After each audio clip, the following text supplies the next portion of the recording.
More on vector addition by rectangular components में students हम इसी प्रॉब्लम को एक सेकंड मेथड से सॉल्व करेंगे, जिसकी स्टेटमेंट है हमारे पास find the angle between the two forces of equal magnitude when the magnitude of the resultant is also equal to the magnitude of either of these forces. First method में हमने detail में जो है पिछले lecture में discuss किया था। अब सेकंड मेथड में हम जो है इसी प्रॉब्लम को एक और तरीके से सॉल्व करेंगे, मेथड 2। अब इसकी स्टेटमेंट जो है उसके मुताबिक हम डायग्राम को ड्रॉ कर लेते हैं स्टूडेंट्स। ये मेरे पास वाई एक्सिस है, ये मेरे पास एक्स एक्सिस है।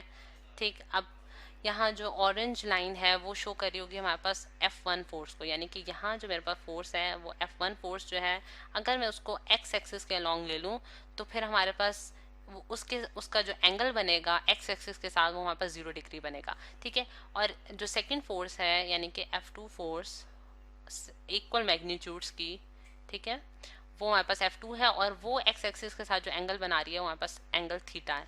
तो इससे हमारे पास ये एक स्पेसिफिक केस हो गया जिसमें हम ये देख सकते हैं कि F1 और F2 के दरमियान भी जो एंगल है वो थीटा ही बन रहा है, क्योंकि हमने F1 फोर्स को जो है वो अलोंग द एक्स डायरेक्शन ही ले लिया है। ठीक है, वो उस एक्स एक्सिस के ऊपर लाई कर रहा है, और जो रिजल्टेंट है इन दोनों फोर्सेस का, उसका जो मैग्नीट्यूड है वो हमारे पास F1 का magnitude is equal to F2 का मैग्नीट्यूड के बराबर है। यानी कि ये चीज़ हमें स्टेटमेंट में गिवन थी और उसको हमने F के बराबर लिख दिया है इन जनरल। सही। अच्छा, अब स्टूडेंट्स हम इस केस को लेते हुए जो है इस प्रॉब्लम को सॉल्व करेंगे। अगर हम रिजल्टेंट फोर्स निकालें अलोंग द एक्स एक्सिस, यानी कि एक्स कंपोनेंट्स जो हैं इन फोर्सेस के, उनका रिजल्टेंट निकालें तो हमारे पास क्या होगा, F1 कॉज ऑफ थीटा, और कॉज ऑफ थीटा इस केस में हमारे पास क्या है, 0 डिग्री। ठीक है, अब 0 डिग्री क्यों है स्टूडेंट्स के, F1 जो फोर्स है वो एक्स एक्सिस के अलोंग लाई कर रही है, इस वजह से वो पैरेलल है उसके, और उनके दरमियान जो एंगल है वो 0 है, तो इस वजह से मैंने उसको 0 डिग्री लिख दिया है। और प्लस F2 का जो हम एक्स कंपोनेंट निकालेंगे वो किस तरह से निकाल सकते हैं, उसका प्रोजेक्शन ले लेते हैं अलोंग द एक्स एक्सिस, तो हमारे पास वो किसके बराबर है, F2 कॉज ऑफ थीटा। ठीक है, यहाँ मैं वो वैल्यू इनपुट कर देती हूँ, F2 कॉज ऑफ थीटा। अच्छा, अब अगर हम देखें आर वाई निकालें, अगर हम यानी कि वाई कंपोनेंट्स जो हैं उनका रिजल्टेंट निकालें, तो मेरे पास यहाँ F2 का जो वाई कंपोनेंट है वो मेरे पास क्या आ रहा है, F2 साइन ऑफ थीटा। और अगर F1 का देखें तो F1 का कोई भी कंपोनेंट जो है वो अलोंग द वाई डायरेक्शन नहीं है, तो इस वजह से हम उसका कोई कंपोनेंट यहाँ नहीं लिखेंगे, वो उसका कंपोनेंट हमारे पास 0 होगा। और यहाँ जो है सेकेंड जो F2 फोर्स का जो कंपोनेंट है वो हमारे पास क्या है, F2 साइन ऑफ थीटा।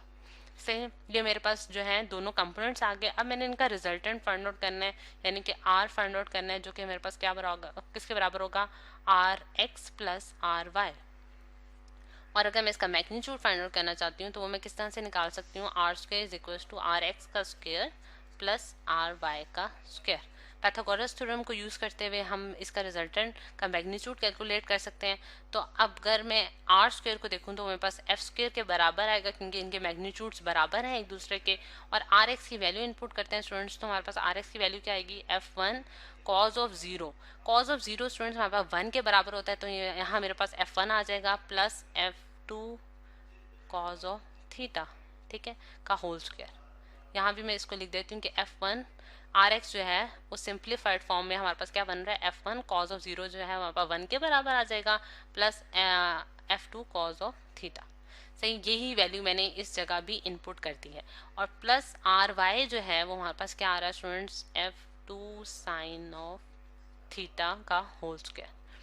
अच्छा, अब अगर हम, क्योंकि हमें ये जैसा कि हमें स्टेटमेंट में गिवन है कि F1 F2 के बराबर है, उनके मैग्नीट्यूड सेम है, तो उन सबको मैं F के बराबर लिख सकती हूँ।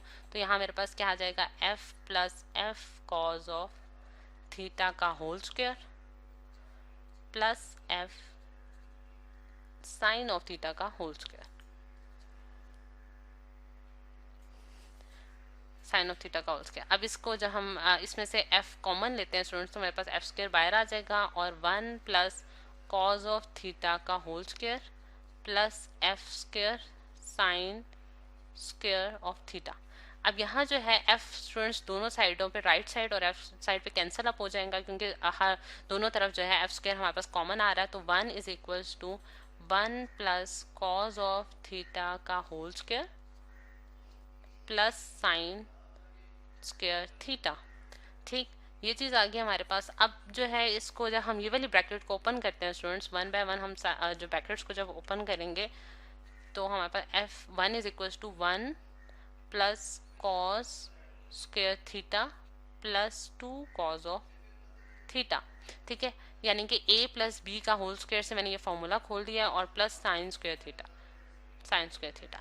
अब स्टूडेंट्स ये वाली जो हमारे पास दो टर्म्स है यानी कि कॉस स्क्वायर थीटा और साइन स्क्वायर थीटा, ये हमारे पास क्या बना देंगे, वन बना देंगे, क्योंकि हमें पता है कि cos square theta plus sine square theta हमारे पास वन के बराबर होता है, one plus two cos of theta.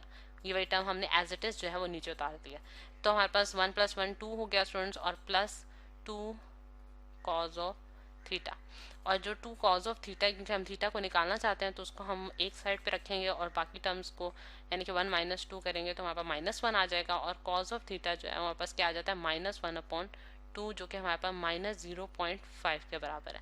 ठीक है, अब थीटा की वैल्यू निकालनी है तो थीटा जो है वो हमारे पास के बराबर होगा कॉज इनवर्स ऑफ माइनस 0.5, और ये हमारे पास क्या आंसर देता है 120 डिग्री।